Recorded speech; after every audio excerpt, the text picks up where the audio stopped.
everyone. Welcome back to Galactic Storyteller.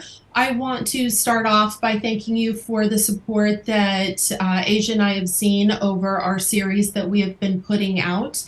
I really appreciate you guys being respectful and kind in your comments. That's one of the two things that I ask. One, be respectful. And two, if you have a differing opinion, that is just fine. This is a learning channel. We're here to have a discussion, but if you can provide resources, we would appreciate that even more. That way we all have an opportunity to learn. I am really excited about today's guest. His name is J.R. Sweet. I normally like to do a bio before we jump in, but he has so much information that we are going to unpack. We're just going to get started because as we go through his story and his experiences as an MK Ultra victim and survivor, all that information is going to come forward, not all of it, but a good portion. And I am going to introduce him right now, and he is going to explain who he is and where he comes from. So JR, I want to thank you for joining us today. You got it. Thank you for having me. Absolutely. What I would like to do is start out by explaining a little bit about your genealogy and why that's important in your background and in your experiences. Yeah, that sounds like a really good idea. Yeah. So I was raised in a Mormon family, born into it, father, mother's, four other siblings. I was the third child. Mhm. Um, and just a regular, it seemed to me like just a normal, regular family growing up. The things that happened to me, I couldn't remember were occurring. They were compartmentalized. And so I just perceived that I was raised in a wonderful Mormon family. But my family has a history dating back several centuries, back to King Henry VIII.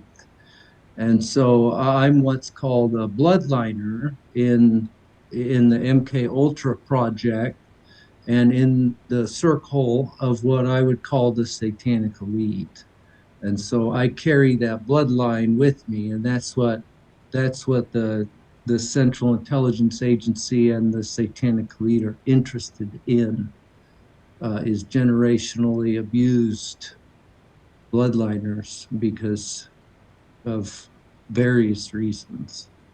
And the audience that I have, if they've gone back and listened to some of the older interviews that I've done with other survivors, they should be fairly well versed with the idea that there is a particular appeal with the bloodlines because the programming that you received, you personally, it has carried through the bloodline via your parents and your grandparents, and so that makes programming you particularly, I wouldn't say easy, but more susceptible. Is that correct? Definitely more susceptible. Yeah, yeah, Okay. definitely. My father was abused and he was used in the project. He didn't reach the same, I don't want to say level because I don't feel like it's a good thing. It just, there's different tiers to it. And he wasn't as useful, we could say, as I was. And my grandfather, I don't completely understand the abuse that he faced, but he is also the same. He was abused as a child and uh, he became involved with the Central Intelligence Agency after World War II and involved with the project. Is this grandfather that you're referring to Jim Reeves? Mark Dwayne Sweet, he played the Okay. role of Jim Reeves. He was involved in the country music industry.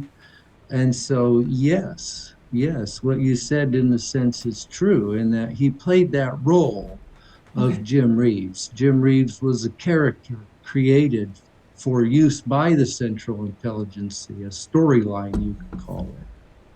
So, Okay, yeah, so for those of us who are probably age 50 and older, you may remember Jim Reeves, the country singer. You can easily Google him. And so what you're saying is that the character of Jim Reeves was an alias but he had a different birth name, and this is your direct grandfather, correct?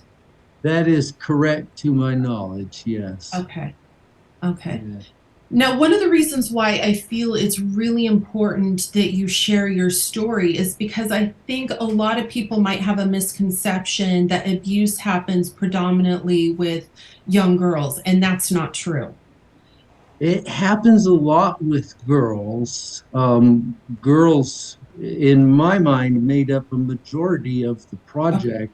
It was more rare to have a male that was used in the project, though males were used, Mhm.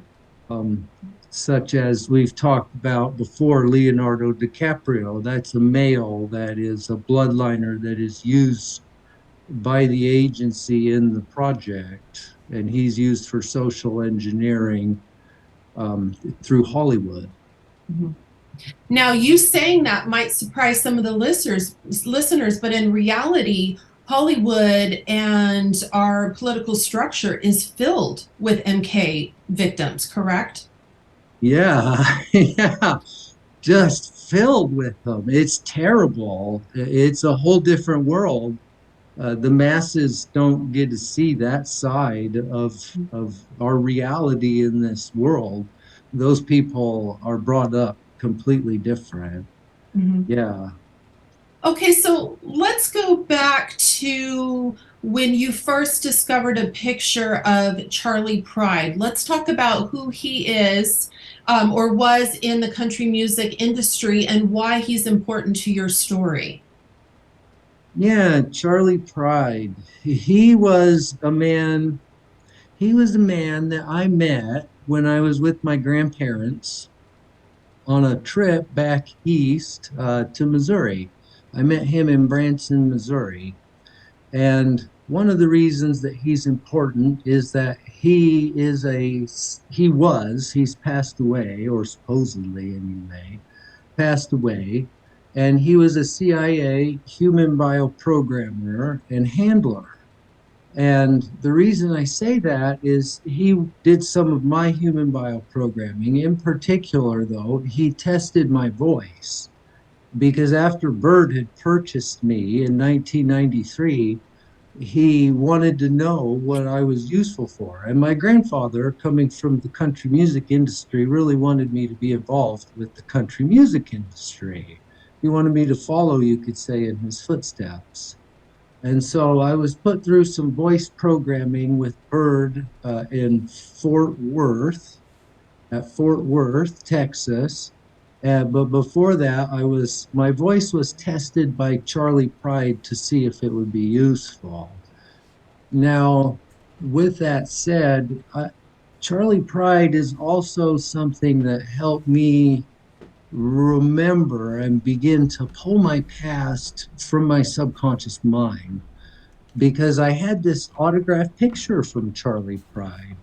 He, when I had gone to see him with my grandparents, I could remember that I'd gone to see Charlie Pride.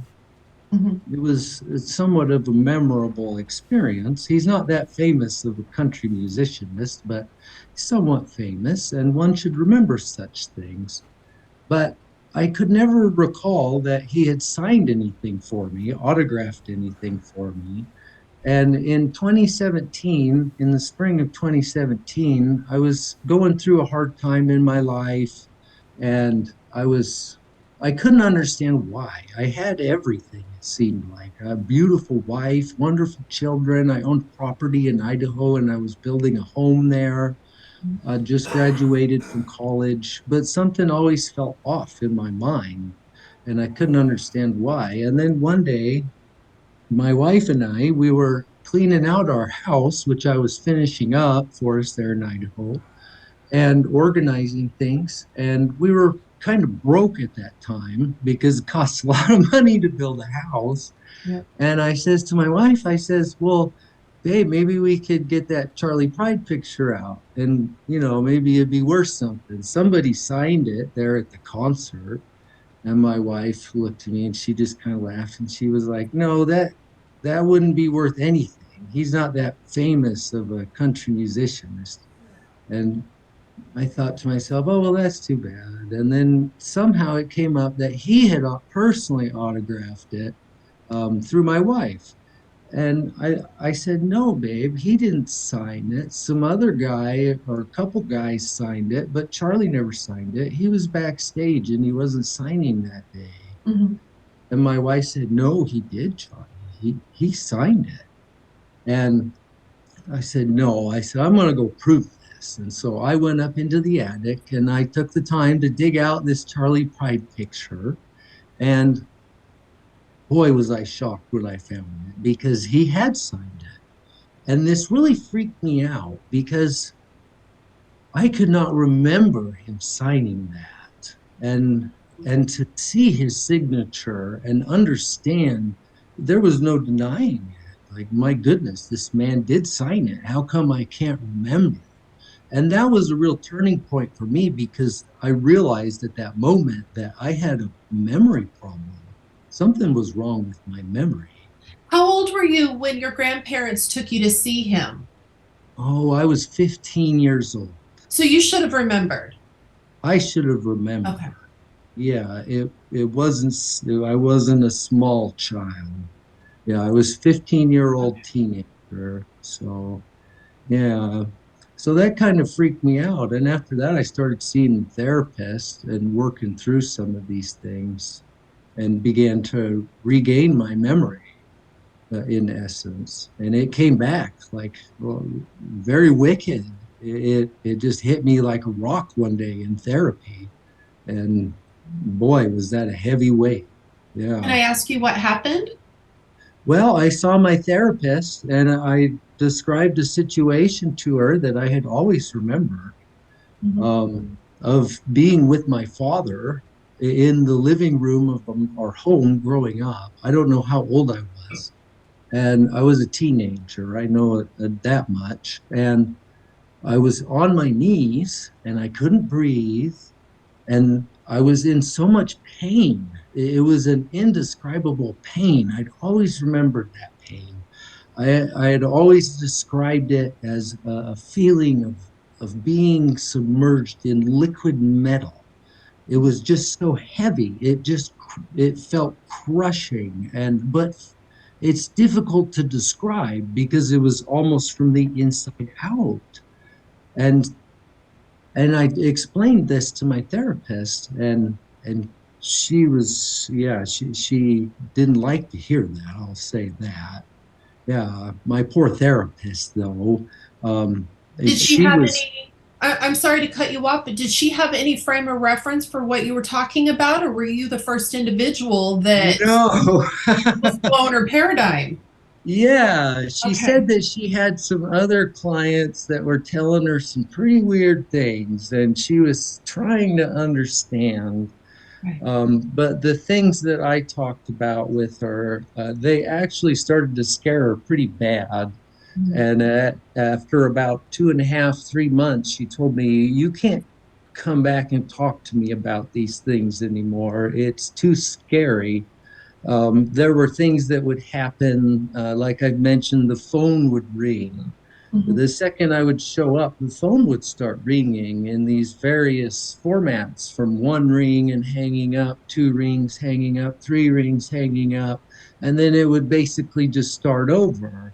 And people would show up around her home in this quiet little neighborhood. There'd be people walking by out front of the door or outside of her window, real slow on the sidewalk. And one day, these utility workers, I can't recall who they worked for, but they showed up and they ran around the side of her house and just started banging on stuff on the side of her house. And I looked at her and I said, what's going on back here? And she just said, I don't know. I don't know what's going on. And so those things really started to freak her out. So she didn't Right. really, yeah, she didn't want to talk to me for too long. So. Wow. So, what I would like to do is backtrack for just a moment. You mentioned Bird a couple of times. Will you educate the listeners on who you're talking about with Senator Byrd and why that's important to your story? Yeah, yeah, Senator Byrd, he was not a good man.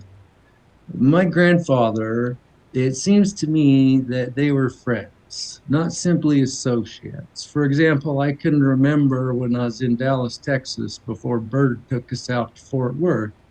He just hung out with my grandfather and my grandmother, and Bird's wife was there in our hotel, and they just hung out and talked for a couple of hours about various things that they had worked on for the government.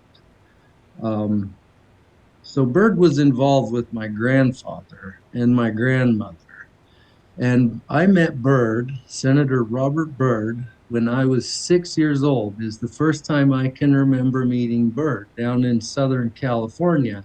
This was right after, not right after, shortly after I had been selected for the Central Intelligence Agency's trauma-based mind control program. I was selected by a man named Alex Houston. He came out to my grandparents' house, and me and my siblings, myself and my siblings, were put through what I would call a test of disassociation. And my younger brother and I both passed the test of disassociation with Can, Alex Houston. can you tell us what that test involved? Yeah, yeah, I don't mind telling you Okay. that. The first, Alex, well, he came out to my grandparents' house. We were actually staying with my grandparents for about a week, me and my siblings, because my parents had gone to California. They went to Southern California and they were going to Disneyland.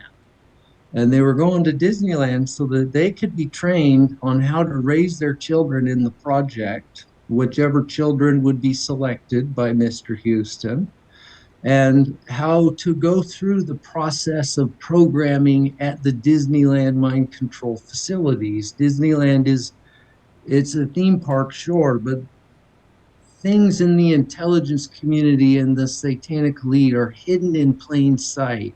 And Disneyland is a massive trauma based mind control programming center and human trafficking center. There's a lot going on there that people don't see, particularly underneath the park. And some of those rides are specifically designed for Monarch programming. Oftentimes, the rides would, quote, break down, and we would be taken off the ride and taken down into the tunnels under the park and put through programming sessions. And these ranged from making pornography Mhm. as children, child porn, to ritual sacrifice, to witnessing a child being murdered right in front of our eyes and being made to drink their blood, and even to cannibalism, where we were made to eat other individuals' flesh. There's a lot of things going on down there that people don't understand, and it's too bad. They wouldn't support it if they did.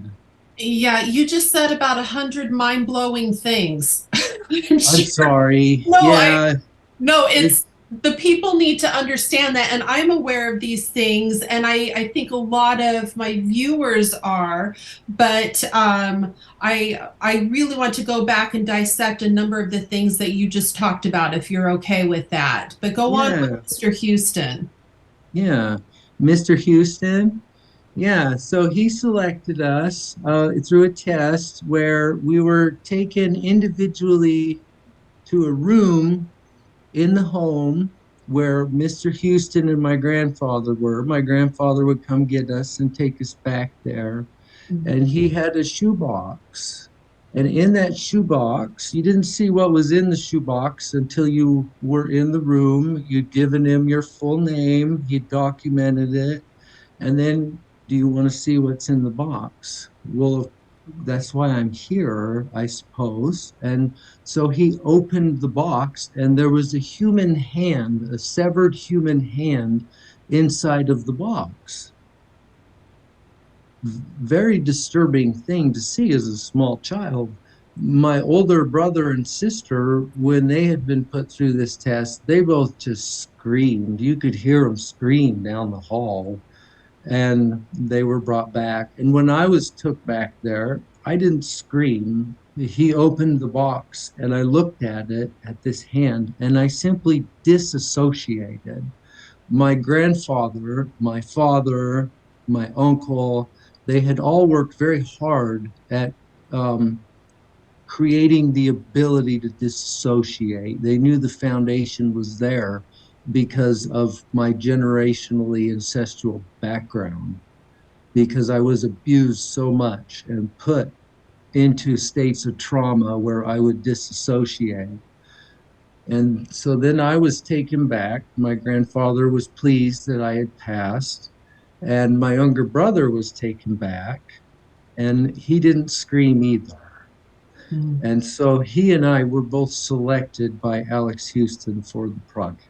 And then he left shortly after that. And my parents came home from their trip to Southern California and Disneyland. And then the next year would begin our annual programming at the Disneyland facility. I don't know how many times I've been to Disneyland. I've Mhm. remembered some of my past, some of what I lived through, but there is so much more I need to work through that I don't know when I will have worked through it all. I'm just going to keep working at it. And Yeah. So at what point did Senator Byrd purchase you? Because that's my understanding. Is that correct? He was your owner? that is correct. So when I was selected by Alex Houston, this is something I would like to clarify for people, Okay. is I was put in the project. And what that means is when I was taken to such facilities as the Disneyland facility, my programming was sponsored by the CIA. There's a lot of programming that goes on at the Disneyland facility for Hollywood, for the satanic elite, for the music industry. I can remember people that were sent there and they were being programmed to be actors, for example.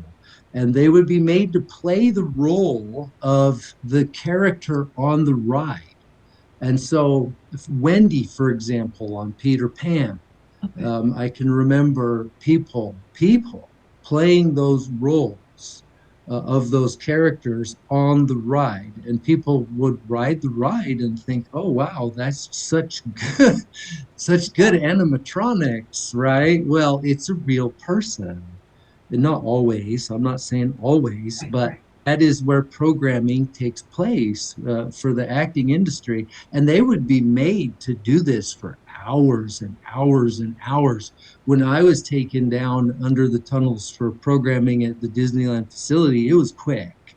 It was like, okay, we got 10 minutes to get you down to or 10 to 15 minutes to get you down, get you, take you through this programming session, make you be in this kiddie porn, and then send you back up and get you back on the ride because the ride's supposed to just be broke down. And in a way, I felt grateful in this sick state of mind, you might say, that I was not being programmed to be an actor Mhm. because it didn't look very fun. I can remember people just messing their pants and things like that because they were there for hours and they had to play that role. So, So they could do the programming in 10 minutes, including shoot child porn? oh yeah, oh yeah, it was timed. It would be fast. And that was part of the premise of it was speed. Those are kind of disturbing things to talk about. Yeah. But yes, you were made to have an orgasm on command. You were made to have an Okay. orgasm when they said, Yeah. okay, boom, now it's time. And so, and this was for pornographic film production. The films that we would produce under Disneyland, I'm not entirely sure what they would do with them. I remember people being dressed up as various things. My grandfather would play various roles because he would go to Disneyland. He was involved with the construction of the trauma based mind control facilities there, Mhm. as well as John Lilly. That's another individual that should be mentioned, Dr. John Lilly. He was the doctor in charge of my programming. And he piece of human garbage. But it was timed, and so you would be taken off the ride, taken down. The sex would you'd get undressed. The sex would last like 2, 3 minutes, and then you're out. They would hit you with a taser, hypnotize you, get you dressed, and send you back up. Yes, it had to be fast because they didn't want anyone to understand Mhm. that anything was going on. Will you explain a little bit about the taser? I know on your website, and I'm going to put the details of that where they can find your website and read in more detail about your experiences in the description notes. But just for right now, will you explain what that means when you say you would get tased? Yeah, yeah. The taser was a very bad deal. I can remember the first time I got hit by a taser when I first met Bird in Southern California. That was the first day we'd been to the Disneyland theme park in 1984. Mhm. We went back to our hotel after being at the theme park all day or part of the day. And I met my father, me, and my younger brother all met with my grandfather and Bird out in front of the hotel in the parking lot. My grandfather and Bird showed up. My older brother and sister, they were swimming in the pool. Me and my younger brother, we were told to come with our dad. We were younger. They acted like they didn't want to leave us in the pool while they went and Yeah. we did this thing. And so I was taken out front. I remember talking to Bird, talking to my grandpa. Grandpa was smoking a cigarette. My father was very bothered by that. They made me smoke cigarettes from a very young age. And so the taser, Bird gave my father a taser that afternoon. And he said, "You're to use this on your boys." And the reason for that is because it compartmentalizes your memory. Mhm. They use a lot of different faucets to compartmentalize your memory. They'll use trauma. The trauma that you're made to endure is so horrid and so awful that that alone is enough to cause you to disassociate Mhm. and move away mentally and spiritually from the situation. And then they will hypnotize you using religious and family binds, etc., in order for your mind to remember to forget. And then they will hit you with a taser. Mhm. And the taser, when I was 6 years old there in 84, and Bird gave my father the taser, I was told that I had to select a spot on my body where this taser would be used for the duration of my life because a taser leaves a scar. Mhm. It scars you. And it's interesting to me because even Bird would forget which side he was supposed to tase me on. But I chose my thigh. And so that night, after Bird left, we were hit with that taser. And my God, the betrayal, the pain, I didn't know what was coming. I was a little kid. And all I knew is that it was the white lightning that was going to erase my memories so that I couldn't remember the horrid things that happened to me. Because all that day at Disneyland, we'd been put through programming. I'd witnessed a little girl, for example, being murdered under the park by my grandfather, and we were made to drink that little girl's blood. That's something that the satanic elite are really into is the consumption of human blood. Mhm. And I was also put through programming on a ride called Journey into Inner Space. This ride was designed by John Lilly, and it was designed to be a mind bender, and that was the introduction, you could call it, to me being indoctrinated into the project. And so the taser, every time you'd be put through a programming session, you'd get hit by that taser. And what I was describing to my therapist, as we were talking about earlier, was being molested by my father, made to suck on his Johnson, and then being hit with a taser. afterward. And that is such a painful thing. And when you're hit with that taser, your memory is compartmentalized. It's boom, Does it boom. jungle your thoughts or does it Oh yeah. push them back? Both, Both. both. Okay. It jumbles your thoughts and I can't say slowly. It's not instantaneous. Your memory's gone. It's boom. You're in so much pain. Your mind is now frazzled, and that memory gets pushed back, and then it's gone to the conscious mind. And they And made you select on your body where you wanted to have the taser done, but it had to be a place that wasn't visible to the outside, like your arms down here or the bottom yeah, of your legs. Is that correct? So you had to yeah, that participate is in it. correct. Okay. Yeah, it had to be somewhere easily accessible, but somewhere that people wouldn't regularly see. And then on top of that, my mother was told, I don't know that my mother knows everything. She was abused as a child and she is who she is at this point. I think she's pretty messed up psychologically, but the storyline was that's a birthmark. That's just a birthmark. And that's what I was told as a child. Mhm. But it's not a birthmark. I have seizures to this day, which stem from that location on my leg where I was hit an untold number of times with a taser. And like I said, Bird and some other people, they wouldn't remember or they wouldn't understand. Maybe someone told them hit him on the thigh and they forgot and they'd hit me on the left leg.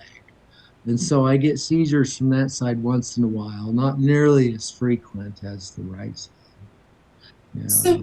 do you have any idea how much Senator Byrd paid for you? And was this money given to your parents, or what's the exchange? That is an excellent question.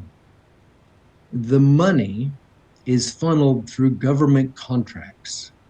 Okay. So it's important to watch the contracts because my family, in particular, when I was sold, Bird paid, I would say about 250,000 for me. Oh, wow. Yeah. And I had to pay that back through my service, through my serve us, you might say. And that money was paid through a government contract to my father, who owned a computer business, ABI Computers, out of Nampa, Idaho. Okay. And it was through the local school district. The school district is a government entity, Hmm. and that was government funds. And that those funds for computer and networking upgrades were awarded to my father, and it was extremely lucrative. He didn't have to work real hard, we could say, for that money, but he still had to do something in order to show that that money was under contract and needed to be distributed to him. Does that make sense? It does. It does. So, Yeah. can you explain what you were just talking about with the 250,000 that was paid for you? How then would you work to pay off your debt, so to speak? Various ways. One was to be used in pornography. Okay. I was used a lot in kiddie porn from as far back as I can remember. My grandfather would make us film kiddie porn. He would film it. At that time, through much of my childhood, my parents had, through my grandparents helped my father open a video store, a video rental store. Out front, in the front of the store, you could find box office hits, huge Disney selection, and out the back door of this video store would go child pornography. Wow. And so that story on my website, my journal entry about the Star Trek convention, Mhm. that was me working to start paying Bird back the money that he had paid. He made over $50,000 from a video that I was made to produce with some other individuals, including my younger cousin, um, that was based around space, Star Trek. It was actually filmed on the set from the very first Star Trek episode. So the CIA, like we've talked about and mentioned, is connected to the Central Intelligence Agency and the intelligence community. And when Hollywood wants to get rid of something, the CIA guys, like my uncle, they're there. And they're like, yeah, we'll take it. You know, that's pretty cool. We can use it for this, for making kiddie porn. Or my uncle, Gail Pooley, he had in Disneyland in this room under the park, under the Alice in Wonderland ride, was a control center facility for controlling mind slaves around the world. How, And there was say again, how did that work? you got to say it one more time. I'm It sorry. was a control center that they would use to control children around the world. How did that system work? Yeah, it was used to control their mind slaves around the world. Not all mind slaves are children. Children grow up.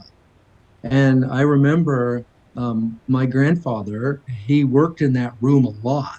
And I call it my grandfather's evil lair, actually, because I can remember him in there so many times, and even being abused in there. But it was filled with kind of like a NASA station. You could picture a launch site where, you know, you got all the guys around the computer, the big screens. It was a lot like that, but on a lot smaller scale. And I can remember, for example, going in there in 1993 and with Alice. Alice was always part of my programming. And that's a hard one to touch on. That's yeah, that's painful. Okay. But um, Are you so he, referring to Alice in Wonderland programming? I am, Okay. All right. yeah, Go yeah. ahead. There was always a girl that played that role, or quite often when I would be taken under the park, Okay. and we'd be made to make porn together, or something horrible would happen, and I can remember being made to kill a girl who played Alice once. Hmm. Yeah, not very good stuff. But my grandfather had a control center under there. The Central Intelligence Agency, I should say, had a control center under there, under the Alice in Wonderland ride that was filled with television screens, and they could keep track of their spies. They're mind slaves. See, mind slaves have no privacy, Mhm. almost none. Where I'm at now, I don't understand how much privacy and how much privacy I don't have. When I first started to wake up, they let me know that I had no privacy, none. They could see everything I did, everywhere I went. And so my on these screens, my grandfather could keep track of the mind slaves that he was in charge of controlling. And those mind slaves varied in age and they varied in country. They would be in various countries around the world, not just in America, but they place them all around the world. And where we have chips, we're Mhm. given chips so that they can track us. Bird gave me a chip. I won't On your talk about body? it. In my body. In your Yes, body. Okay. I am chipped, and that's so that they can track me Have you been and find me. unchipped or is it still No, in? I it's still in there. Where Yeah, is it? I can't tell you that for a surety. Okay. Yep, I've been working through that memory. That's something that I'm still working through. And so you will find, I apologize, but when Okay. there's something that I'm still Yeah. working through, Yeah. I just don't share a whole lot about that That's because I need to perfectly fine. fully understand. Yeah. That's Yeah. perfectly fine. So we're chipped though, and they watch everything we do. And I can remember very distinctly on one of the screens watching a young man who was in Europe somewhere, and he was chopping firewood. And my grandpa, he really liked this particular mind slave.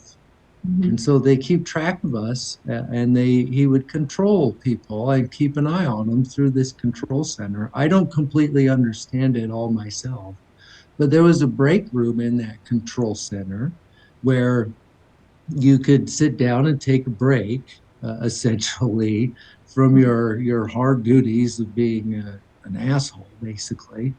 And my uncle had purchased for $5,000, government money, by the way. This is government money he spent, 5 grand on. There's a Batman movie where Jim Carrey, Jim Carrey, he plays the Riddler. And at the beginning of the movie, there's this fortune teller thing in a carnival style box. And that prop was sold to my uncle for $5,000. And he put it in the lair under Disneyland. Does that make sense? It does because they use these types of things to anchor in programming or to remind you of programming, right? The different words, phrases, movie lines, telephone Symbols. rings, symbols, things like that. And so, have you been able to uncover what your major programming format was? You've mentioned Alice in Wonderland, but you also mentioned to me Batman Yeah. was a major program for you. Can you explain a little bit about what these program themes are about and why they're important for programming? Because for the listeners, they have different, I don't know what you would call them, categories of programming that mean certain things. So, in other words, if you have Batman programming, you have particular things that you've been put through that have a particular outcome. Is that right? Yeah. That is Okay, so correct. So you could think of it as apps. okay, That's the name for an app in your mind. The human mind is a lot like a computer, and computers are based off of the human mind. And so Batman programming, I don't completely understand it myself, so I can't talk too much about that. Alice in Wonderland programming, I don't quite understand all those things very well, to be okay. perfectly honest with you. But they are for different things, such as sex. Um, there is one that's just for sex, and you're used for sex, and then The beta that sex. programming. Yeah, the beta programming. The beta programming is all about using you in kitty porn. A big part of this is money. Money, evil people wanting money. I was used extensively for pornography. The beta programming is also used for blackmail. If you can blackmail, for example, a politician, you get some young boy to have sex with so and so. I'm not going to name anyone because nothing, no one. I don't want to talk about that, but you're able to blackmail those individuals into what you need them to do. The network is a huge blackmailed, I would call it a blackmailed network. They're all scum and they're all blackmailed. And then sometimes people talk about over the rainbow programming. Yeah. Now, over the rainbow to me is a trigger. Mhm. That's a trigger that says you're about to go over the rainbow. You're about to disassociate. Mhm. You're going to go out of your mind. Yeah. And so that's what over the rainbow means to me, which leaves you susceptible to whatever programming they want to put you through. Right. Um, I and know that term, a lot of slaves have over the rainbow programming as well as the yeah, beta sex programming. yeah. And then I was programmed, my family bloodline. We have a history of it's a terrible thing of killing people. Mhm. I was raised to kill people Mhm. and to be used in child porn, essentially. And so that programming base is multifaceted and it does include Batman, it does include Beta, it includes all of them Yeah. because it sometimes it takes all of them to get that job done. And including, I believe, Rose programming for you, right? Yeah, yeah, but Rose programming, I don't understand if Rose programming is different for everyone. For me, it was often I would see the world through rose colored glasses. It Mhm. was a way of seeing the world Mhm. as on the sunny side. Keep on the sunny side. But Keep on the sunny side. yeah, so in essence, it is a facade to cover what's really going on in your world, but also you come from the lineage of King Henry VIII, and we all know about the Tudor Rose. So do you think that I, there's a correlation there? I don't know the answer to Oh no. that. Yeah, Okay. I'm Now, sorry. the CIA, their involvement with child trafficking and child pornography, it's bigger than most people realize. One, they're using it for control, blackmail, but they're also making a ton of money with it internationally. And you said that that's Yeah. been a huge part of your programming and your purpose was with the child pornography. Is there anything else that you want to add to what we don't know about why they're using that? Yeah. Yeah. And so that's a difficult one because I witnessed human trafficking, for example, under the Disneyland theme park. Mhm. That little girl in 1984 that I witnessed murdered by my grandfather Mhm. was held there in a cage. And I don't know who her parents were. When I called the FBI and tried to talk to them about exactly that, they said, "Well, whose child was she?" I don't know.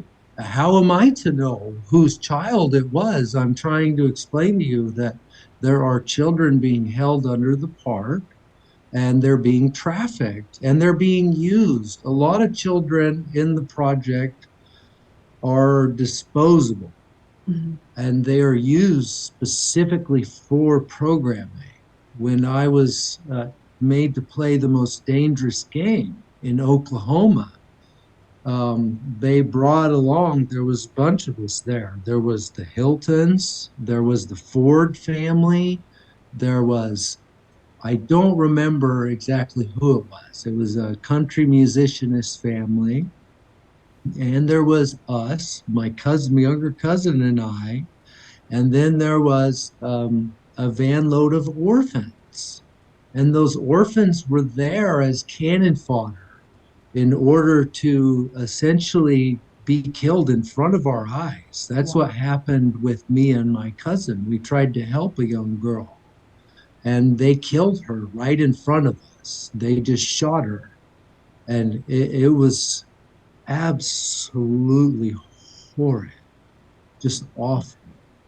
And orphans are used for that. They're disposable people for programming. You know, we have in the United States upwards of 800,000 children that go missing every year. You don't hear about the majority of these kids. You might hear about one or two, but they're disappearing at huge rates. And I would imagine that a good number of them are being used for these rituals and these programs. Yeah, I can't argue with that, Madeline. Yeah, that's something that tears me up to hear that the Biden administration, for example, Mhm. and what is a border crisis, and Mhm. these thousands of unaccompanied minors. Well, what happens to these minors? Because these people are they're sicker than your imagination can even go. And that's one reason it works for them, is because the average sane minded, healthy minded individual could never even imagine such a Yeah. thing. It's so awful. Yeah.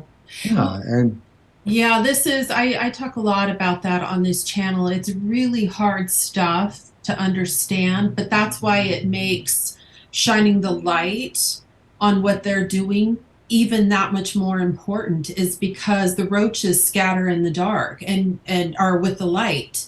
And so we have to take the light of our spirits and awareness and knowledge and focus it on them so that we can hopefully put a stop to this behavior. yeah, yeah, I would agree. And the more people that understand these concepts, the Yeah. more the more minds it'll reach, and the more people will understand it. Hmm. It's so top secret what we're talking about right now, Madeline. Yeah.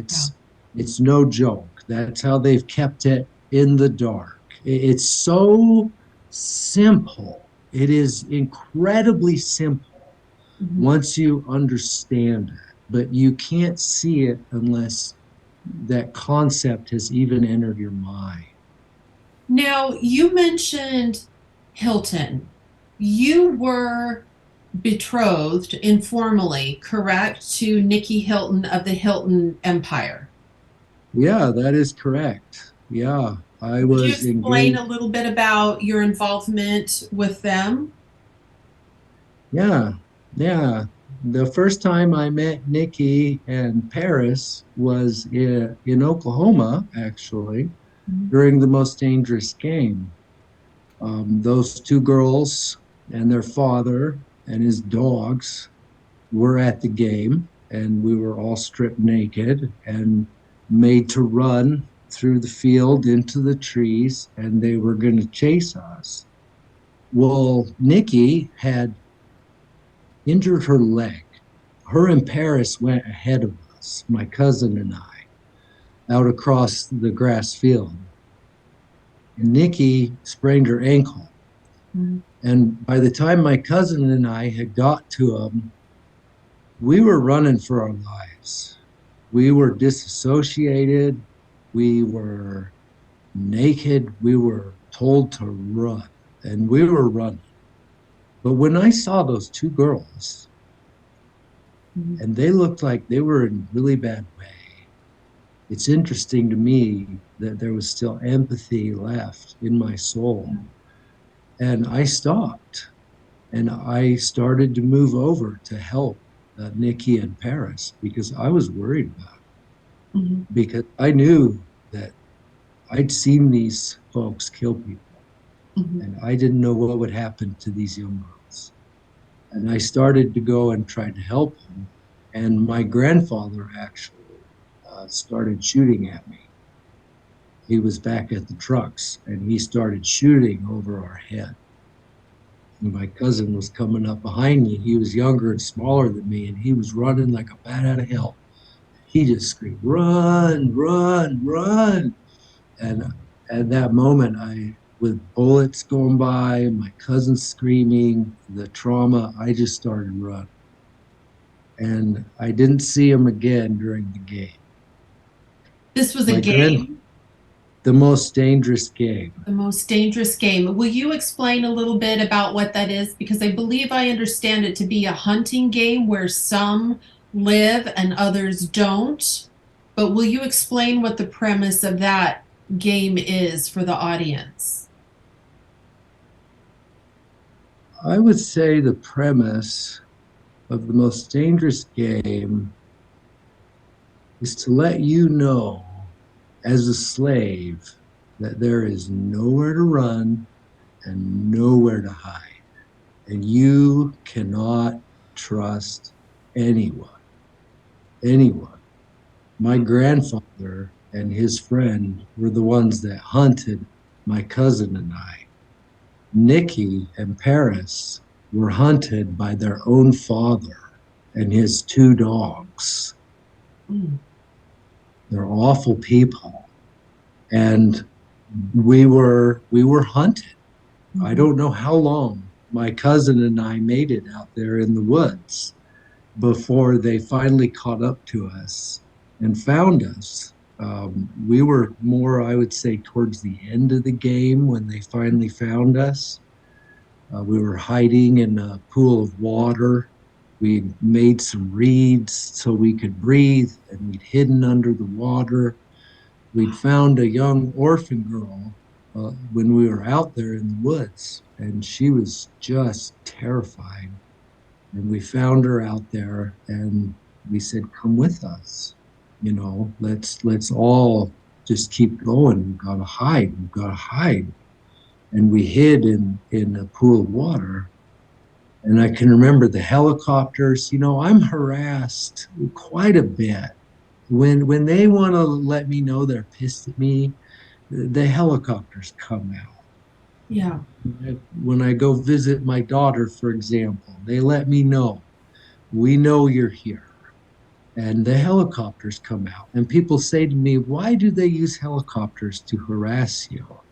It's because of that subconscious driver of having been made to play the most dangerous game and hunted with helicopters in the sky. You can't hide. And so we were discovered in the pool of water. And when they found us, we could tell they had found us because they were yelling at us. And we came out of the water. And my grandfather was in the helicopter above us. Mhm. He'd caught a ride there was military personnel there. So these things are funded by the government, and security is provided by the government. And my grandfather caught a ride in one of these helicopters, and he was above us, and his friend was on the ground, and he had his dog, and he said to my grandfather over the radio, they have a girl with them. And my grandfather screamed into the radio, shoot that fucking bitch. Oh, wow. And it was horrid. And he shot her right there in front of us, right Wow. there in front of my cousin and I. That poor little girl. I don't know what they did with her body, but they dragged us out of the water. They dragged us out into a field. My grandfather landed, and they proceeded to rape us. And they raped us with the dog, and they raped us with their own bodies. And it was a nightmare. And then they threw us in the back of the truck and they drove us back to the house. Mhm. This was all done on a huge estate there in Oklahoma, out in the middle of nowhere, a fenced off estate. Did you ever see that movie, The Hunting Games? What I was that? I Uh, know you're very careful about the kind of information that you take in and that you're around, but Hollywood put out, I don't know if it was just one movie or a series called The Hunting Games or The Hunger Games. I think I just saw a part of one of them. And this is what they were doing. They showed this as part of Hollywood that they would send individuals out and hunt them. Only I think they gave a softball version of what really is happening. yeah, yeah, they do that. Harry Potter's the same way. It's about black magic, Harry Potter, and the underground world of the satanic elite and the intelligence community, which is the satanic elite's arm. And so the Hunger Games, in my mind, is just about that. It's about the most dangerous game. They give you clues. They mock us. They mock the people's intelligence about these matters all the time through music, through movies, through various forms. And people say, wow, that's so horrible. But they're introducing those concepts Mhm. into people's minds. Yeah. And I'm afraid of what the world will be like in 50 years after these concepts have been introduced and then presented in the real world and then turned into something that's good. Because in Satanism, up is down. Mhm. good as bad. I don't know that we warned the viewers before we started this interview, but these are some triggers that I'm talking about. Yeah. Up is down, and so I'm concerned about the world that my children will be living in, not just because they come from my family bloodline and the CIA and the satanic elite are going to want them, but because of the direction the world's headed in social engineering. Yes, and they're grooming society right now to be ever more accepting of pedophilia and what is this, MAPS, minor attracted people or something like that. I don't So, know. yeah, yeah, that's instead of being called a pedophile, the now socially acceptable word is you're a MAP or a minor attracted person, which is really just a softball term for pedophile. You're But yeah, people you're a have an aversion to scumbag. that word, right? Yeah, you're a scumbag. But that's what they're doing is they're grooming our society to be ever more accepting of debauchery in all of its forms. Yeah, yeah. Wow, that's unbelievable. So let's talk a little bit, if you don't mind, about bishop storehouses. We have not introduced really any sort of Mormon factor into your story, but the reality for you is that they're not removed from your abuse. No, no, Okay, not at all. The okay. Mormon church, the Mormon church is controlled. It's Hmm. controlled by a satanic cabal, a satanic network. I don't know if the church started out good and Hmm. then it became infiltrated, or if the church has always been created for nefarious persons. I don't know the answer to that. Okay. What I do know is that the church is currently controlled by a satanic cabal, a satanic network. Hinckley, for example, was a Satanist, and I personally met Hinckley because we did a presentation for the man after he had become the prophet in 1995. Myself and another friend of mine, I have heard and read that mind slaves, they try to keep us away from each other. Hmm. But in my lifetime, uh, I had several friends who were mind slaves, Hmm. and we were kept together in order to keep each other under control. We were used for conditioning one another. We were used for being programmed together. We were being used for making pornography together. Don't they call that type of pairing twinning? I don't know the answer to that. Yeah, I believe that that type of programming is called twinning, where you develop almost a telepathic connection with each other and you're meant to keep one another in check. Oh, yeah. Yeah. What you just said is very true. I had another friend when I worked in Ketchum for a company, a rotten company.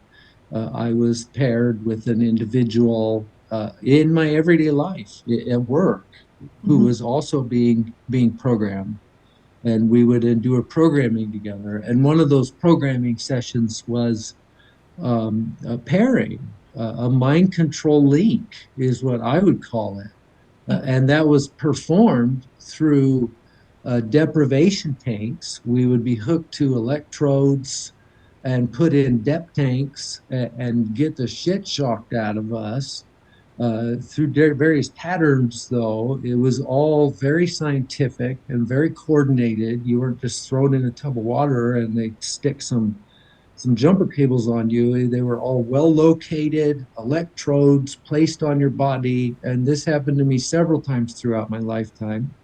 And I can remember being paired with members of my family as well as friends of mine at work. And yes, you knew what that person was thinking. You just did. When my buddy Travis and I would work together, I knew what he was going to do at work, and he knew what I was going to do, and we could be very efficient at our job, and that wasn't nefarious things. That was Yeah. just, that was just construction. building carpentry. So So there are some positives to it. there are always positives to the negatives. So So what do yeah. you know about the bishop storehouses? Um, I've heard about that a lot, from other survivors Hmm. and my own experience. Um, it's weird and it's interesting to me. That's something, Madeline, that I'm still working on journaling Okay. out, so I can touch on it. I was used to smuggle cocaine out of Fairfield, Idaho. The individual that I smuggled cocaine for, well, it's difficult to explain. There's so many personalities involved with those kinds of things, but Hmm. it was an individual who would become my boss in the future. I would end up working for this individual, but he was the bishop of the Fairfield. His name was Todd Rasmussen, Hmm. and he was not a good person. On the surface, he was, but in reality, he's not a good man.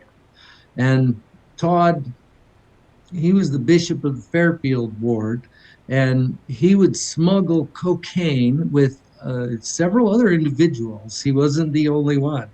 Hmm. The cocaine would be flown in on a helicopter. There was an individual who was a crop duster with his little helicopter, and he would fly the coke in, and we would load it into this Mormon storehouse. I don't know how else to put it. It was a Mormon owned building designed for storing things. And I'd only been to church a couple times there in Fairfield and met Todd, met his wife, wonderful family. I couldn't even imagine these things. And at that time, I was truly a mind slave.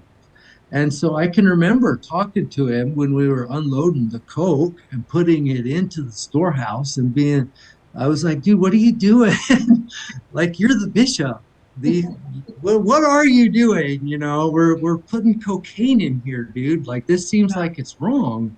And he just laughed it off. Oh, they'll never figure it out, all these old people, and oh, it just blew me away, even at that time as a mind slave. Like, wow, this is just crazy. Like, it makes sense. Like, we're putting drugs where it's in plain sight, but it's hidden. No one would ever even think to say, wait a minute, what's in the bishop's storehouse? What does Todd have in there? And then that cocaine would be moved into Ketchum. See, Ketchum is an elite community. Oh, You look at the poorer communities, the middle income communities, the regular folk, well, they abuse drugs on a regular basis and alcohol. Now imagine you're a gazillion billionaire who's a Satanist, who is a serious child molester. You don't mind killing people. You like drinking blood because you think that it gives longevity to your body and to your lifespan. Well, there's a lot of money to be made in drugs. And if you control law enforcement, then what's the problem? There's no problem. No one talks about it. When yeah. I was there helping them smuggle drugs, uh, one of the individuals said, "Well, who is this guy?" Referring to me, "Who is this?" And Todd said, "Well, this is Gail Pooley's nephew." Gail Pooley was my handler, and he was heavily involved in drug trafficking, and human bioprogramming and murder. And this is Gail's nephew. And then it was like, oh, okay. If this is Gail's nephew, then we must be cool. And Okay. so I had assisted in that process. That's just so brother and sister, Smith, who were older in age. They're working at the Bishop's Storehouse, helping you get your Deseret butter, ice cream, and hamburger. They have no idea, really, for the most part, what's happening with No, shipments that come in and out. no, they have no idea. None. They have the rose colored glasses on. They only see the positive. Todd's the bishop. He's a good man. Yeah, they're And wearing this rose is colored. not just exclusive to the Ketchum area. I have heard about the Bishop storehouses in various areas. So I would, and I'm not saying all, I don't like to use all encompassing language here, but Yeah, this is just yeah. one way that they move product, be it drugs or children or what have you, in and out. Yep, yep, Correct. because the Mhm. CIA and those that they control, they serve the satanic elite. That's who they work for. They're their biggest client. Yeah. They give them the most money. They help them make the most money. And so they're in bed together. Right. Yeah. And on that note, I want to tell you something else, Madeline. One time when I worked for Todd, okay, because I became employed by him, Mhm. it became arranged, you would say, that I would work for him. I was offered a position with him as a carpenter, and I took it. I was a young man and I was a mind slave and I had a family to support. I knew that the individual that was talking to me on my initial contact for the company seemed really familiar. His name was Cressley, and he was involved with the drug smuggling operations. Mhm. But I couldn't remember the drug smuggling operations at the time that Cressley said, hey, and met me at a gas station when I was looking for work in the area. They said, hey, Todd's hiring. You know Todd. Why don't you come work with us? And so I was placed in that position. When I was working for him, I worked with an individual. We called him Scandal Randall. And he was this guy, he would he was a drug addict and an alcoholic, and he liked fast cars, and he didn't like to go to work a whole lot, but Mhm. I worked with him. He was supposed to be my boss, Mhm. right? And I would ride to work with him because we had a very long commute. And one time we were driving home in his Jaguar, and we were going 90 miles an hour. The speed limit was either 55 or 60. It wasn't very fast. We were going 90, and we come over a hill in the desert, and there's a sheriff coming. And oh shit, we're smoking a joint, we're drinking beers, and there's a sheriff, and we're going 90 miles an hour. Uh-huh. I said, oh my God, what am I going to tell my wife? What is going to happen now? I was so pissed at Randall. I was like, Randall, why are you driving so fast? And so we get pulled over. A cop comes up on each side of us. We got rid of the joint. We'd crushed our beer cans and chugged them, and we'd lit up some cigarettes to try to hide the smell. And the cops come up and we roll our windows down, and they knew they had us. They were like, hello, boys, that kind of deal. And I says, hello, and Randall says, hi. Well, you know how fast you're going, et cetera, et cetera. Well, who do you boys work for? Oh. Well, we work for Todd. Todd who? Todd Rasmussen. Oh, Todd. Oh, we know Todd. All of a sudden, there wasn't a problem. We were let go of that infraction on the spot. Like, okay, boys, you drive more carefully. You got to be to work tomorrow because Todd needs you. And we just went home.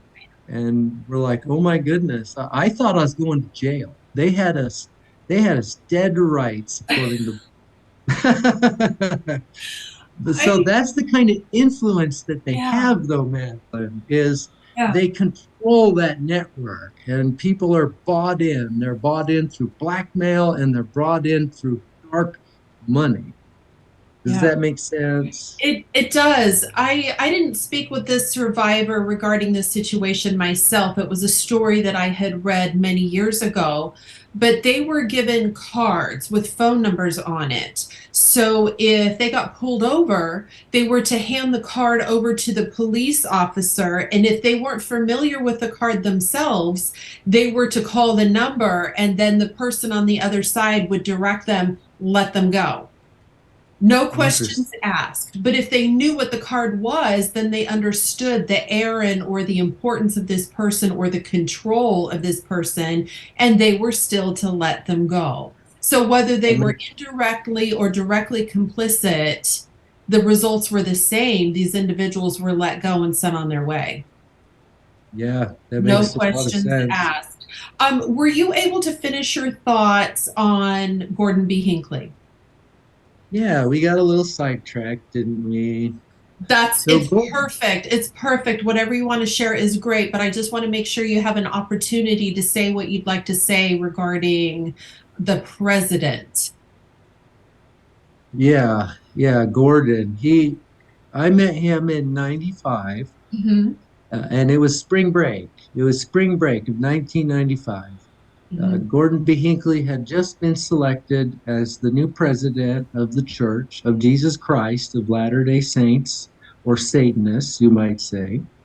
And he wanted to know what was being done with the children from the satanic families, from the abusive satanic families. He wanted to know because the church is actively involved in covering up a lot of crime, a lot of pedophilia, a lot of abuse, a lot of murder. The church is involved in covering that stuff up. I witnessed murders in church buildings. I Hmm. was abused by my family who were protected by the church. That's one reason they loved the church is because it protected them. Hmm. And my uncle, being in the position in the Central Intelligence Agency that he is, when it came time to do a presentation for Hinckley, I was an obvious choice because he was my handler. He knew how to handle me. He had another young man who was a friend of mine who he knew how to handle. His name was Christopher Knutson. And that poor kid was so messed up. His older brother was so messed up. The CIA had fed his older brother so many drugs, but that's a whole different story. And so we were both selected to be involved with this presentation for Hinckley. Hinckley wanted to know what was going on because it's the need to know basis only. Not everyone in the church knows what is going on. They may know that something is going on, but they don't know what. And Hmm. so Hinckley wanted to know what. So that year for spring break, my uncle had called the house, my parents' home, and he had told me that I needed to go to Haley, Idaho, because Hinckley was coming to speak at the war. This was something that I wasn't to tell anyone. I wasn't to share this with a bunch of people. They didn't want a bunch of people showing up. It was just supposed to be a quiet little outing for Mr. Hinckley. Hmm. So, but I was supposed to bring Chris with me, and we were supposed to come together.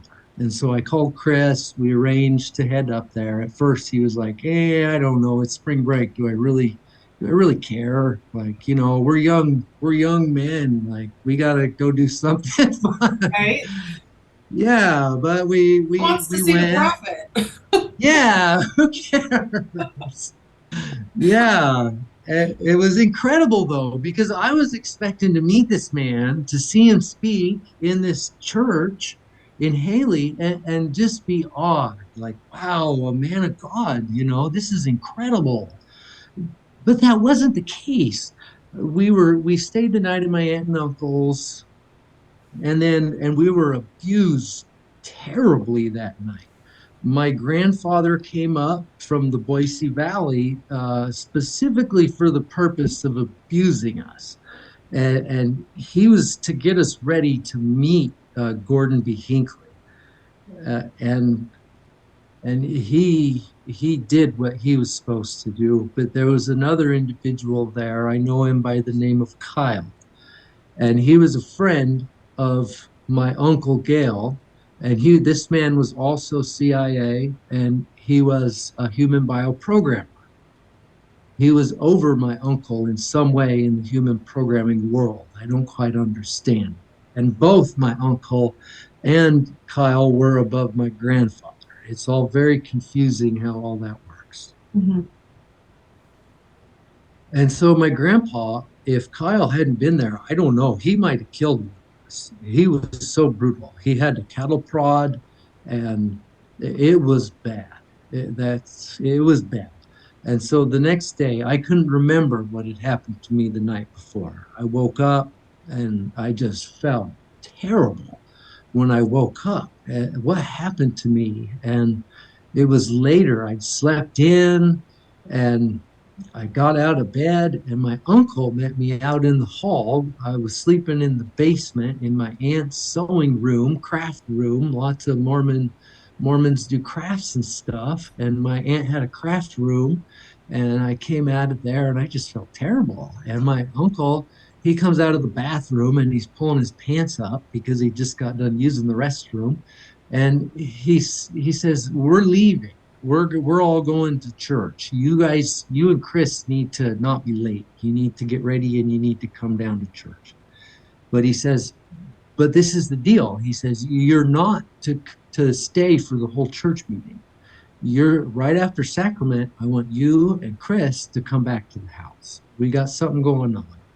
And my uncle would talk to me as though I could remember sometimes. And I was confused. I was like, "Oh, okay, like we're to come back." And he showed me a handshake. He said, "We'll be in my office," which was also in the basement. It was across the hall from where I slept and where we were tortured in his office that night.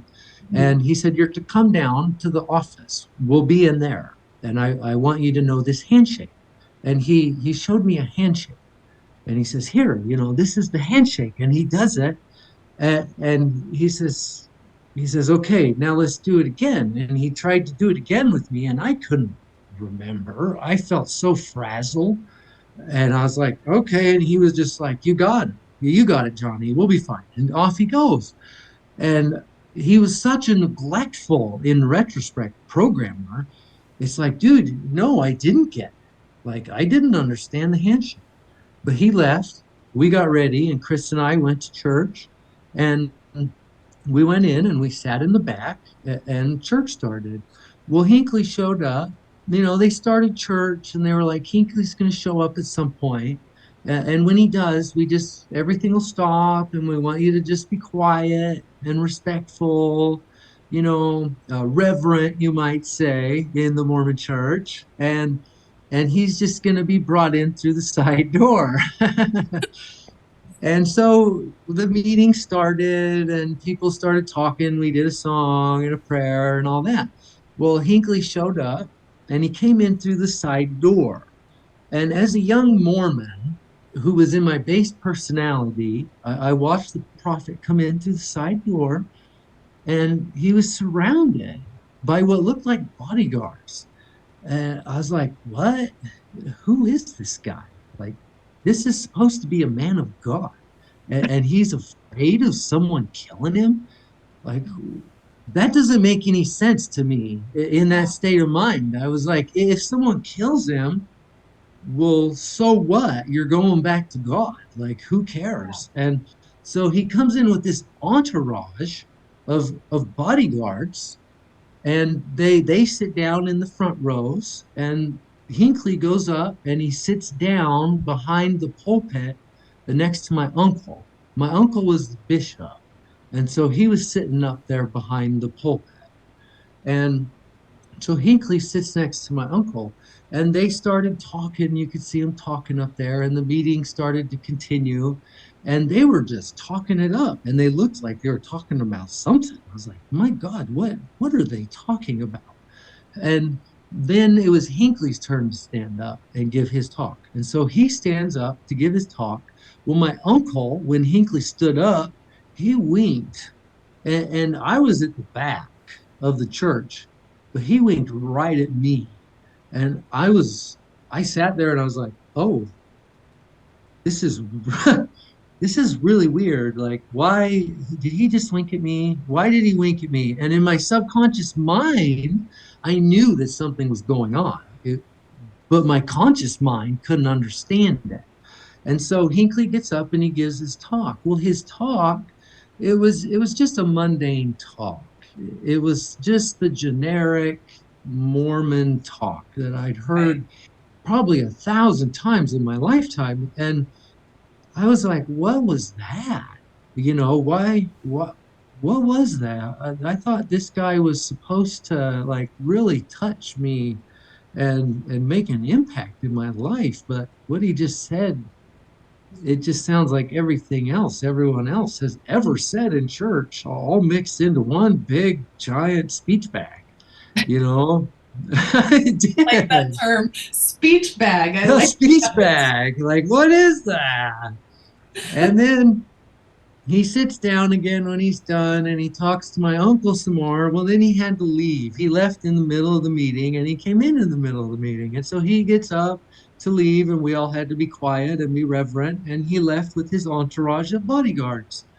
And in my mind, I was like, okay, well, that Mhm. was it. Like I just saw Hinckley. Like that was it. Not much. Yeah. And so after sacrament, Chris and I says, Chris, we got to go back to my uncle's house. He wants us to come back. But I felt really weird about it and nervous. And I couldn't understand why, but I felt really insecure about it. And so I went and I found one of my cousins, my cousin Lacey. And I was like, Lacey, she was with a group of friends, all these young girls, and my buddy Chris, he's sitting there oogling them and all this. We were young men, and I'm like, dude, this is my cousin, like, and her friends. Just let me talk to her.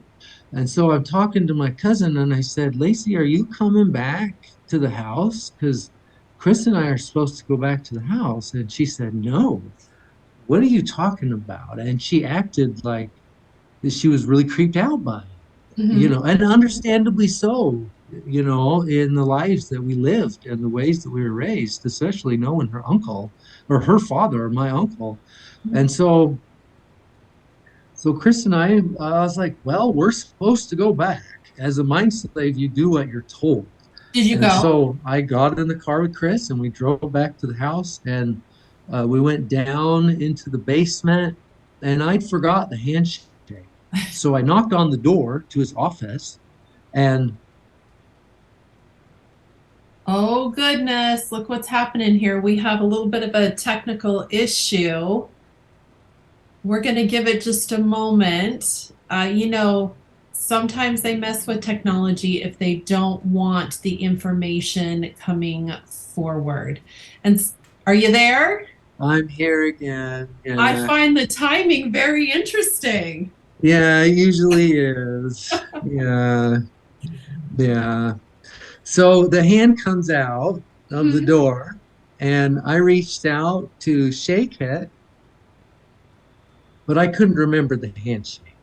And I shook the hand and I tried to remember, Yeah. and I was like, shit.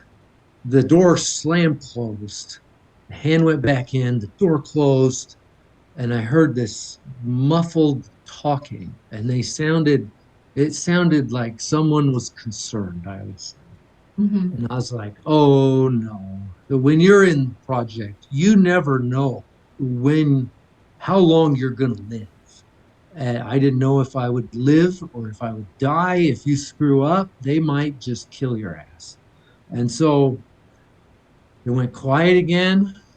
The door opened, and Chris was like, get out of my way, dude. Because my uncle had shown Chris the handshake as well. And Mhm. Chris could remember it. But Chris, he was such an interesting fellow. When we came into the house, he was starving because we were supposed to be fasting.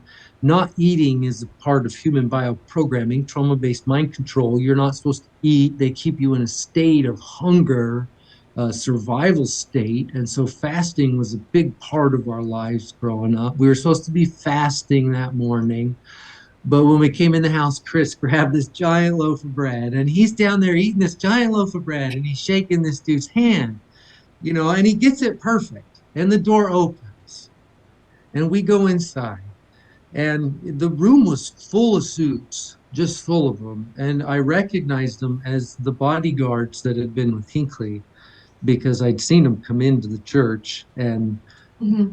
I was comfortable with them as far as that goes. I was around a lot of military and intelligence community and church people growing up. And so it was very familiar. I didn't know what was about to happen. Was And was Gordon there? well, yeah.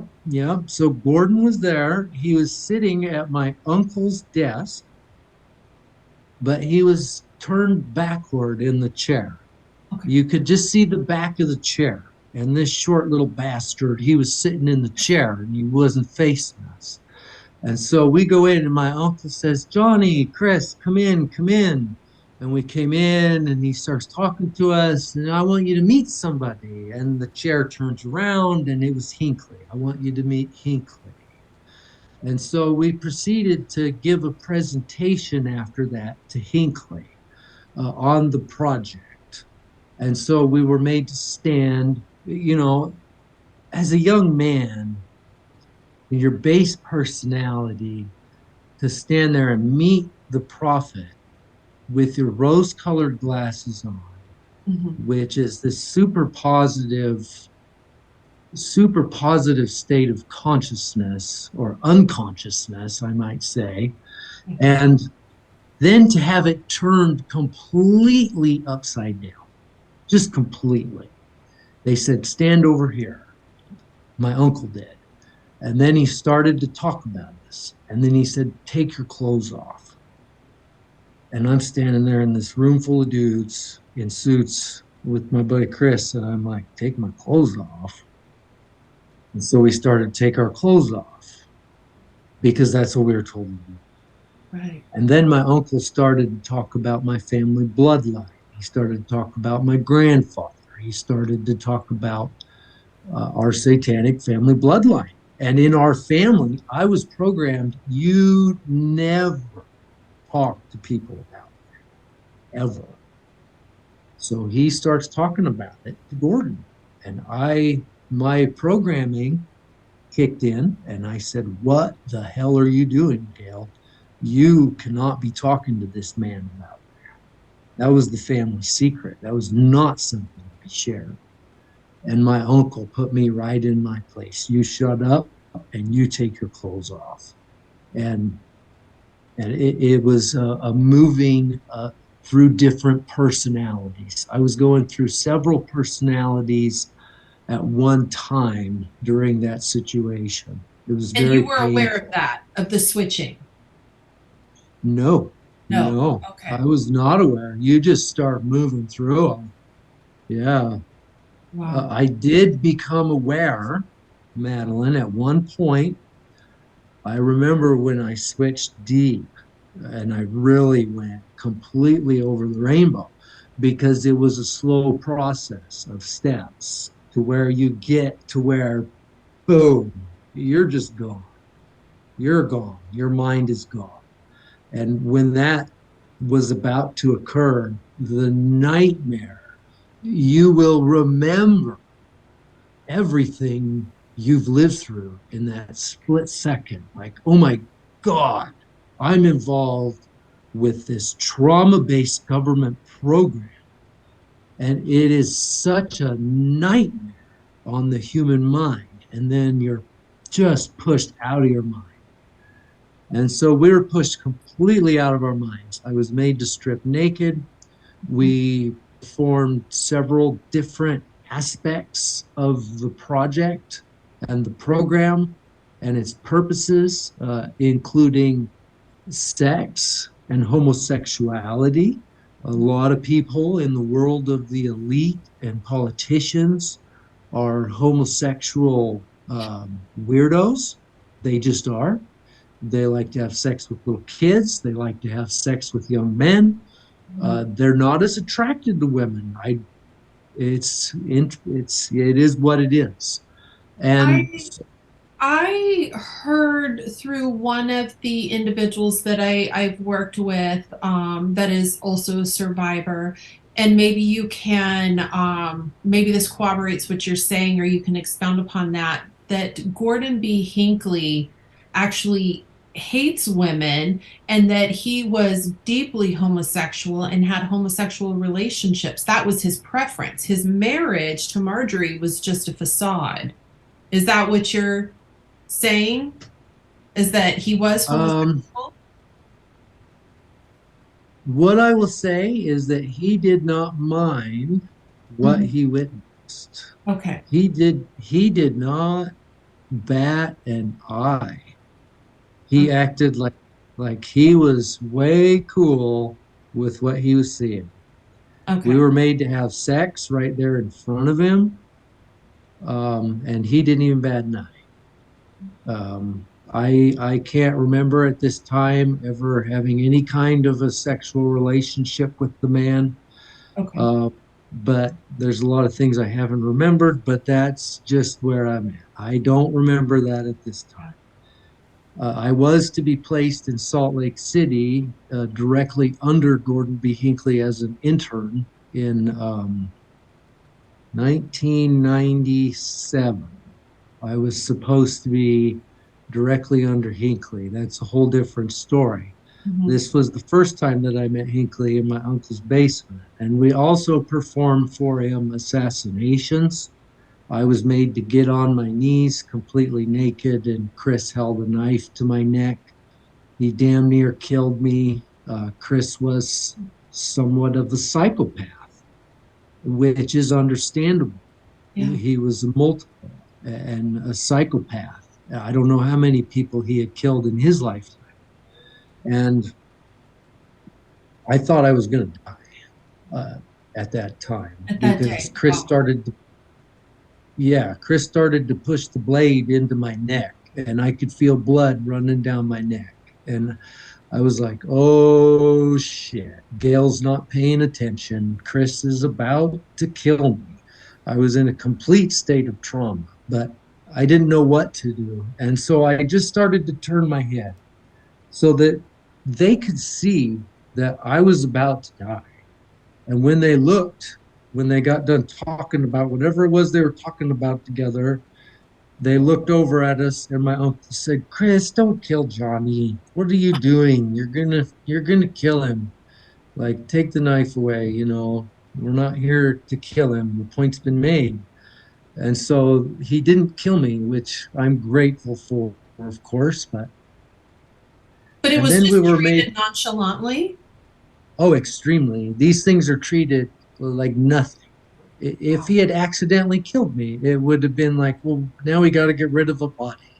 And I have to explain to his parents and his siblings and his friends that's what happened to him. Yeah. And they have answers for those things. Lots of people disappear and they're given false storylines. And so we gave a presentation on torture during that time. We gave a presentation on not talking. We were made to hold knives to our genitalia and say we would never talk, or we would do this. We would cut our own genitalia off. We were also made to perform remote viewing. I was made to remote view Gordon B. Hinckley's wife because if you're gonna convince someone of remote viewing, it has to be very personal. It could just be some made up bullshit. And so I viewed his wife. She was in a church and she was wearing this very specific sash that Gordon had given to her, and she would wear it every time that he was out of town. It was a gift that he'd given to her. And when I told him what she was wearing, when I first told him where she was, he said, "Well, no shit. Of course she's at church. She's the prophet's wife. Where is she supposed Right. to be on Sunday?" And then when I told him what she was wearing, then he understood that I was viewing his wife. And then after that, they left, and it was just like, bye. And I can remember standing there naked and just like, bye, see you later, in a disassociated personality. Wow. And they left, and then we were put through hypnosis, and we were hit with a taser, and we were sent back to church after that. And we weren't allowed to remember those events. You were told to remember to forget. Yep, remember to forget. So, how many personalities do you think you've had to deal with? Do you have any idea how many have resided inside of you over the years? No idea? No, I Wow. have no idea. There's times, when I'm like, okay, I think I'm finally feeling better. Hmm. I feel like I'm working these things out, and then something will happen. They'll trigger me. When I travel, they tend to follow me around. I went to Maine. and I was triggered in Maine, the US Navy. I was very connected and tied to the United States Navy, which is extremely heavily involved with the project and trauma based mind control and handling us. And I'd get triggered, and then I have to deal with it. And I've learned how to recognize it, Uh-huh. which I feel is extremely important for the healing process. I would say it's one of the keys is to be able to say, okay, something's wrong.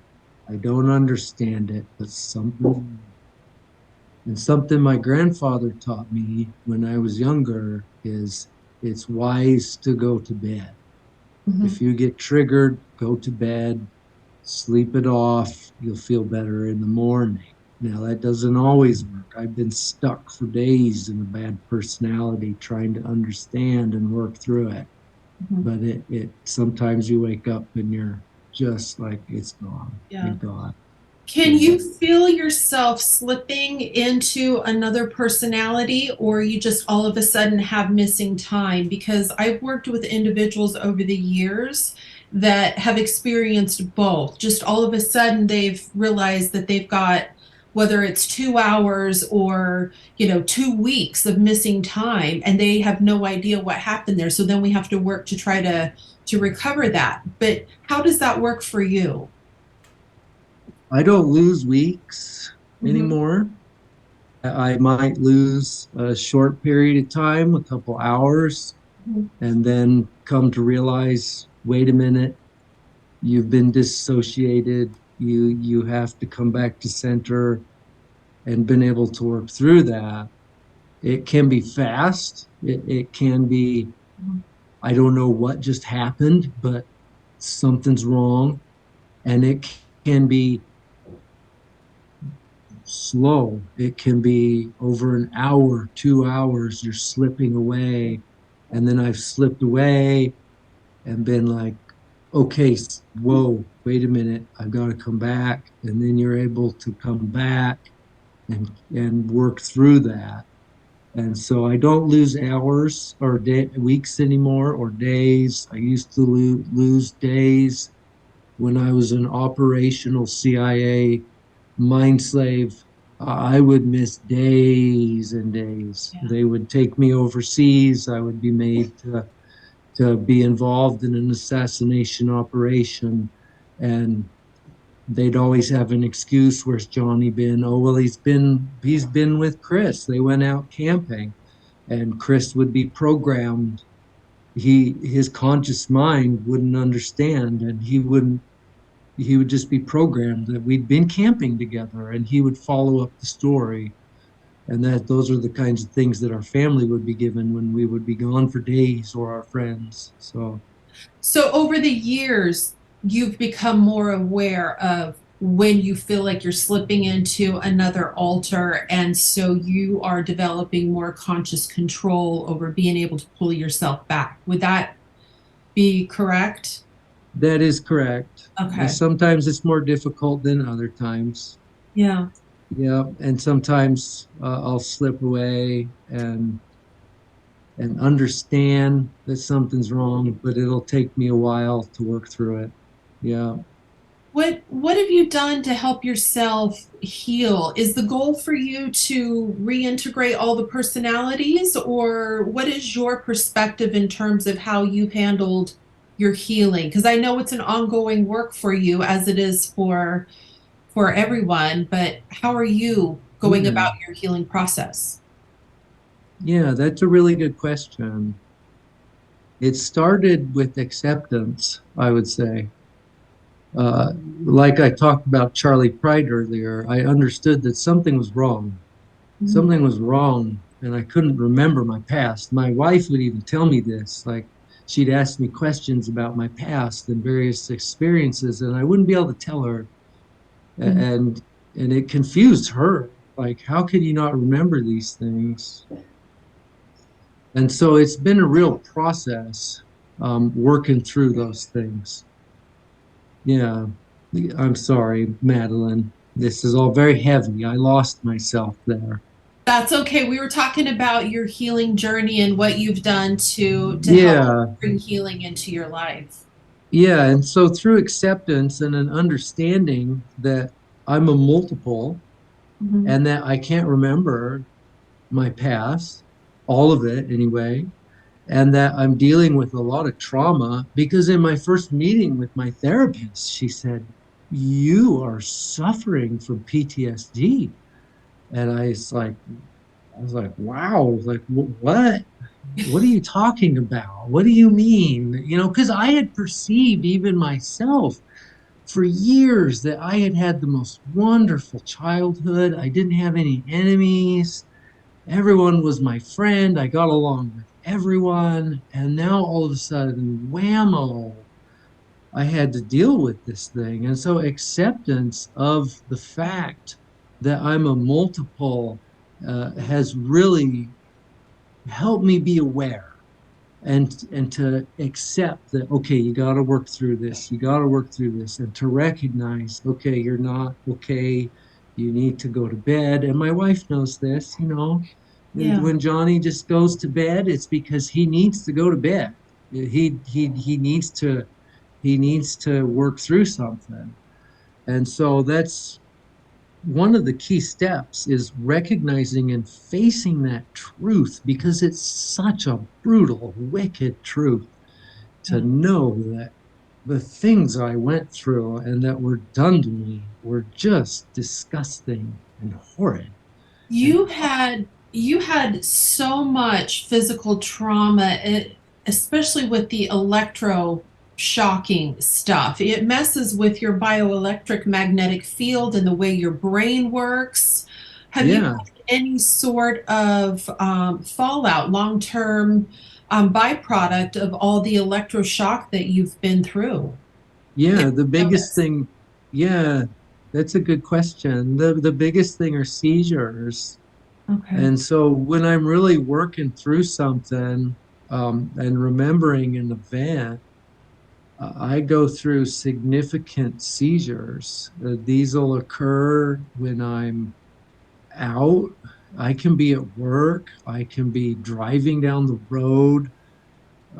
That's when it's the worst. Is when I'm driving or I'm at work or I'm just in daily life and the seizures come at me because I'm facing something that's just it's new. You know, when you remember something, when it's been compartmentalized like that, Mhm. when you remember it, your conscious mind, your body remembers it Yes. too. And Yes. so I have to go through, I don't know how many thousands of times of being hit with a taser and being put through trauma. And so those seizures, a lot of times they come from my right leg, my right thigh, where I was hit continually with a taser, or my left leg, because people, like I said, would be confused and they wouldn't understand, no, it's the side. And so I go through seizures. Um, And so I would imagine if I'm understanding what you're saying correctly, and just to make sure we're clarifying this for the audience, that when you are remembering and dealing with these things, your body memory, the memory of your physical cells, they're releasing that reaction that you had to the taser. So it's like you're getting tased all over again through the oh, yeah. because Oh, the yeah. body is going through the memory process the same way as your mind is. And so they are synonymous because they've been paired, the Yep. memory with the seizure. Yeah, the last time we talked, I talked about the time that I was struck in the face by that individual, the luggage handler at the Boise airport. When we went to get rid of him, he opened the door to his trailer when me and another mind slave, David, knocked on the door dressed as Mormon missionaries. Mm. He opened the door and he recognized me instantly because I'd gotten him fired because he had burned me with a cigarette in the Boise airport when I was being transported to Kobe, Japan. We flew into Osaka and then we drove into Kobe to kill Masaru Takumi. And he had burned me in the Boise airport and tortured me with a cigarette butt. And that had gotten him fired. And that also got him killed because you do not scar a chosen one Mm. or your life is void. That's a rule in the project. An individual named Doc Watson started to scar me. He's a country musicianist that my grandfather knew. And when I was a small boy, Doc, he was hanging out with my grandpa and they were abusing me. And Doc started to burn me with a cigarette butt, and my grandpa had to stop him. No, you can't do that. You can't do that. He's chosen. If you do that, you're dead. Like, you just don't do it. And a lot of folks in the community, they know that. They know that there are disposables and there are those that you do not scar. There's some you can kill, you can scar, you can do whatever you want to. And then the chosen, no, you don't scar them because those scars lead to a history and they're traceable.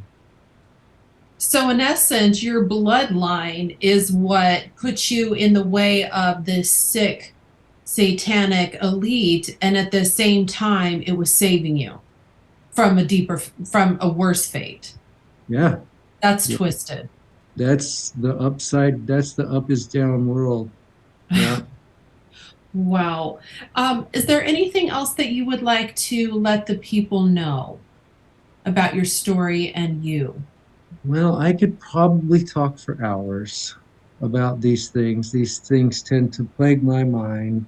Will you come back and do another interview with me? I don't want to put you on the spot, so you don't have to answer now, but I'd love to have you back. I would, yeah. Okay. Yeah, I think we have more stuff we should talk about, Okay. Madeline. I know that the Yeah. audience would love to hear from you because it is helping a lot of people. I get comments and emails of individuals who have been survivors of some sort and they're not ready to come out yet because it's a process, as you well know. And so I am hoping that the audience will be very compassionate and understand that the healing journey doesn't happen overnight. You're doing this step No, by no. step. Yes, that's something. Thank you for bringing that up because something that's really important to healing is time. Mhm. There's a reason Kathy O'Brien and Mark Phillips named their book PTSD Time to Heal Mhm. because you need time. You Yeah. need a lot of time. And so that's something I've had to learn, and I've become much more patient over the last 5 years since I've started to remember these things Mm. because I've got nothing but time. Yeah. And so, Well, I have to thank you. When I got off the call that we had for our pre-interview, I told my husband, he is so lovely. I know the people are just going to love and support you because you've got such a good spirit about you and you're so brave. You're so brave for coming out and sharing your story. So I thank you from the bottom of my heart for doing this interview with me. thank you, Madeline. Yeah, yeah. I wouldn't raise my voice on these matters if I wasn't raised in the situation that I was raised in. Mhm. But it has to be talked about. The people have to know that the church is controlled by a satanic cabal. It's not what they think it is. People just have to remove their rose colored glasses. Mhm. I've been told by relatives, you need to just close the door. You need to forget about these things. You need to put it behind you. But you cannot put a lifetime of abuse Mhm. behind you. You can't. I've I've mentioned to you before that they killed me once. I've been dead. That Mhm. was through suicide programming when they stopped my heart. I've been to the other side. Mhm. I'm ready to die. It's okay. Yeah. It's and that takes their power away. Yes. Sons of bitches. They they're not scary. They're weak. And if we can all come together as a people and face the truth for what it is, Mhm. then we can break their network. Mhm. Because our silence is their consent. Our refusal to address this gives them permission and a cover by which they can continue their operations. And that's why, as tough as these things are, we have to be brave and we have to just know that we are protected in the truth and go for it. Yeah, Otherwise, they continue. because yeah, and God will keep you alive. We Yeah, all have the time, and if you're still needed, yeah, you'll be protected. you could call it something like that, Madeline. Yeah. Okay. Well, I'm going to check in on you in just a moment, but thank you so much again for joining us. I'm going to ask that you guys in your comments be polite and provide resources, especially if you have opposing opinions or if you have comments. As always, you can reach out to me at galacticstoryteller@gmail.com. And JR's website is mormonmonarch.com. Is that correct? Did I get that right? Yep, you got it. Yep, and Okay. I have several journal entries up on there that people can hopefully gain an understanding through. So, Yes. Okay, great. So join us again for another interview. We will be back at another time. Thank you, everyone. I really appreciate this is a very small channel and it is kept that way on purpose. So it is very important for you to share this information because we do not have the funding and the budgeting that other channels do. And there's a reason for that. It's called controlled opposition. That's something we can talk about another time. So it is important for you guys, if you find value here, to share it with your friends, family, neighbors, other individuals looking to have further education. I appreciate that. You guys stay safe and take care.